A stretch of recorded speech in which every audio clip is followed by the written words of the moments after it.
Everyone, কেমন আছো তোমরা? আশা করছি সকলে তোমরা ভালো আছো। আমরাও ভগবানের কৃপায় অনেক ভালো আছি। আজকে আমি কয়েকটা গুরুত্বপূর্ণ কথা তোমাদের সঙ্গে শেয়ার করব। 1000 সাবস্ক্রাইবার আর 4000 ওয়াচ টাইম পূরণ করতে পারলে তবেই মনিটাইজেশন অন করা যায়, কিংবা 10 মিলিয়ন ভিউজ যদি শর্টে আনা যায় তাহলেও মনিটাইজেশন অন করা যায়। তো আমি কোনো দিন ভাবতে পারিনি ইউটিউবে মনিটাইজেশন অন করতে আমি পারবো। ওই যে আবার সেই একই কথা বলবো, মনের জেদ আর ভগবানের ইচ্ছে থাকলে নিশ্চয়ই করা সম্ভব। যার কাছে আমি মনিটাইজেশন অন করেছি, পিয়ের সংসার, সেই দিদিভাই বলছেন যে এত কম সাবস্ক্রাইবারে তোমার মনিটাইজেশন অন হচ্ছে, কি করে এটা সম্ভব? তুমি কি লাইভ করে ওয়াচ টাইম পূরণ করেছো? আমি সেই দিদিভাইকে বললাম যে আমি কোনো দিন ভাবতে পারিনি যে আমার মনিটাইজেশন অন হবে। আমার দুটো ভিডিওয়ে প্রচুর ভিউজ এসেছে, যেটা থেকে আমি অনেক ওয়াচ টাইম পেয়েছি আর সাবস্ক্রাইবারও পেয়েছি। তাছাড়াও শর্ট ছেড়েছি, লাইভ থেকেও অনেক ওয়াচ টাইম পেয়েছি, লাইভ থেকেও অনেক সাবস্ক্রাইবার আমি পেয়েছি। এইভাবেই আমি 4000 ঘন্টা ওয়াচ টাইম পূরণ করি। তবে একটা কথা, তোমাদের ভালোবাসা ছাড়া কোনো কিছুই সম্ভব নয়। তোমরা ছাড়া আমি কিছুই করতে পারবো না। আমি ইউটিউবে এই চ্যানেলটা খুলেছিলাম ডেইলি লাইফস্টাইলের মাধ্যমে, ব্লগের মাধ্যমে আর কি, ভিডিও দিতে থাকবো।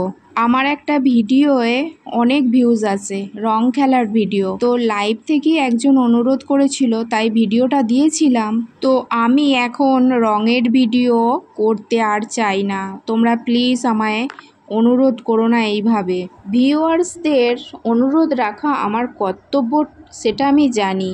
এটাও আমি জানি যে যে ভিডিও থেকে ভিউজ আসবে সেই ভিডিও অনুযায়ী ভিডিও ছাড়তে হবে। ভিউয়ার্সদের কাছে আমি একটু সহানুভূতি, একটু ভালোবাসা আশা করব, কারণ এই বারবার রঙের ভিডিও ভালো লাগছে না। আর রঙের ভিডিও দেব, অবশ্যই দেব, তোমাদের মন রাখার আমি চেষ্টা করব।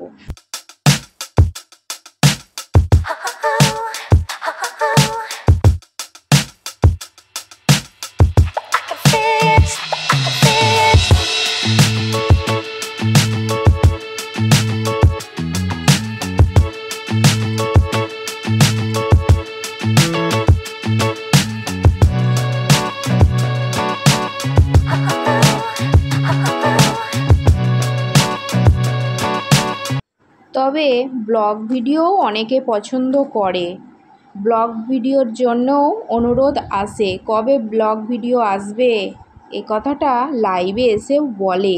ভিডিওটা আজকে এই পর্যন্তই। তোমাদের অনেক কথাই আমি শোনালাম, তোমাদের মনে হয়তো আঘাত দিয়ে ফেললাম। যদি কিছু ভুল বলে থাকি তাহলে ক্ষমা করো। সবাই ভালো থেকো, সুস্থ থেকো, আনন্দে থেকো, আর নিজের পরিবারের খেয়াল রেখো, আর আমায় মনে রেখো।